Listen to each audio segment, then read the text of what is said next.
जीवों में विविधता, डायवर्सिटी इन लिविंग ऑर्गेनिजम्स। कक्षा 9। पाठ का उद्देश्य। जीवों के समूह के वर्गीकरण का प्रयास प्राचीन समय से किया जाता रहा है। इसी वर्गीकरण को समझने के लिए सबसे पहले हम लक्षणों तथा विकास के बारे में जानेंगे। इन्हीं लक्षण तथा विकास के आधार पर जीवों को 5 जगत में विभाजित किया गया है। पहला प्रोटिस्टा, दूसरा फंजाई, तीसरा प्लांटी, चौथा एनिमेलिया और मोनेरा। वर्गीकरण का सबसे पहला प्रयास यूनानी विचारक अरस्तु द्वारा किया गया था। उन्होंने जीवों को 3 भागों में विभाजित किया। सबसे पहला स्थल पर रहने वाले, दूसरा वायु में रहने वाले तथा तीसरा जल में रहने वाले। यह जीवन को देखने का बहुत ही सरल किंतु भ्रामक तरीका है। उदाहरण के लिए समुद्रों में रहने वाले जीव जैसे प्रवाल, व्हेल, ऑक्टोपस, स्टारफिश और शार्क, ये कई मायने में एक दूसरे से काफी अलग है। इन सभी में एकमात्र समानता इनका आवास है। अतः अध्ययन एवं विचार के लिए इस आधार पर जीवधारियों को समूह में बांटना ठीक नहीं है।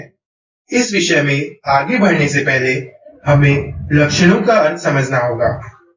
जब हम किस जीव के किसी विविध समूह को वर्गीकृत करते हैं तो सबसे पहले हम यह जानते हैं कि इस समूह के सदस्यों में क्या क्या समानताएं हैं, जिसके आधार पर कुछ को एक साथ रखा जा सके। किसी जीव के लक्षण से तात्पर्य उस जीव का कोई विशिष्ट रूप या विशिष्ट कार्य है। उदाहरण के लिए हम में से ज्यादातर लोगों के पास एक हाथ में 5 अंगुलियां होती है, जो कि एक लक्षण है। वर्गीकृत समूहों की पदानुक्रमिक संरचना, क्लासिफिकेशन ऑफ ग्रुप्स।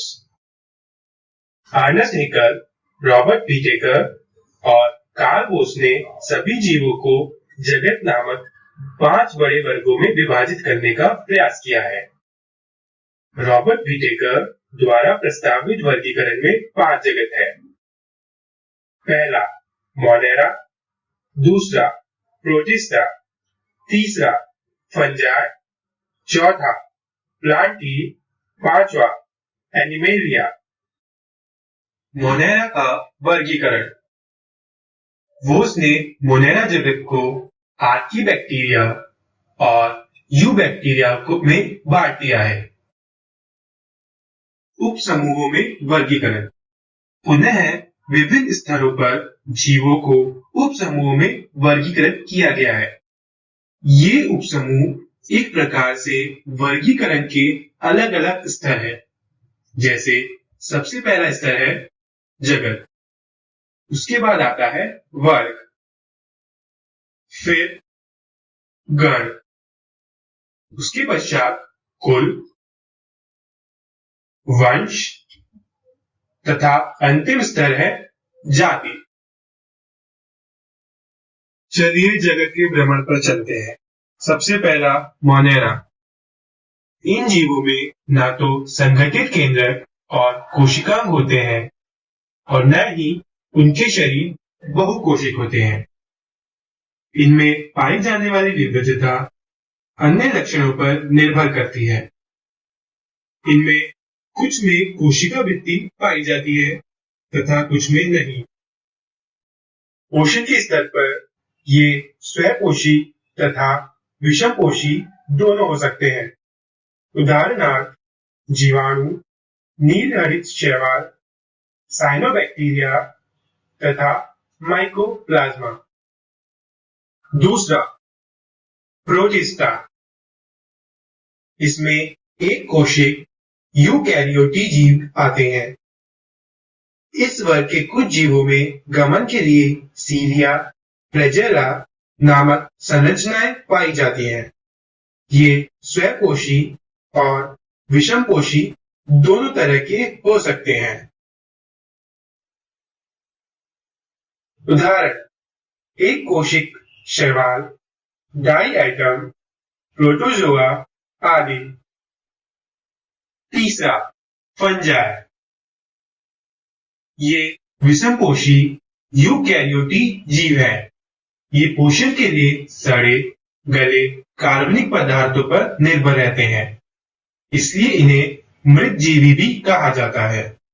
इनमें से कई अपने जीवन की विशेष अवस्था में बहुकोशिक क्षमता प्राप्त कर लेते हैं।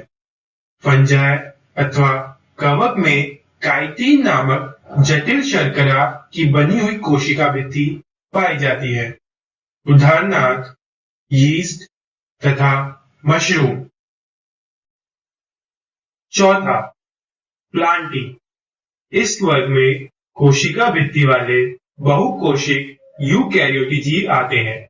ये स्वपोषी होते हैं और प्रकाश संश्लेषण के लिए क्लोरोफिल का प्रयोग करते हैं। इस वर्ग में सभी पौधों को रखा गया है। चूंकि पौधे और जंतु सर्वाधिक दृष्टिगोचर होते हैं, अतः इन उपवर्गों की चर्चा हम दूसरे भाग में करेंगे। पांचवा, एनिमेलिया। इस वर्ग में ऐसे सभी बहुकोशिक यूकैरियोटिक जीव आते हैं जिनमें कोशिका भित्ति नहीं पाई जाती है। इस वर्ग के जीव विषमपोषी होते हैं। तो दोस्तों, हमने इस पाठ में अब तक सीखा जीवों का अरस्तु द्वारा वर्गीकरण, लक्षण तथा विकास क्या होता है, जीवों का जगत में वर्गीकरण। जीवों को 5 जगतों में विभाजित किया गया है। पहला, प्रोटिस्टा, फंजाई, प्लांटी, एनिमेलिया और मोनेरा। पाठ अभी खत्म नहीं हुआ है। अगले भाग में हम पढ़ेंगे प्लांटी को किस प्रकार विभिन्न उप समूहों में वर्गीकृत किया गया है तथा एनिमेलिया के विभिन्न उप समूह क्या है तथा उनकी क्या विशेषताएं हैं। धन्यवाद।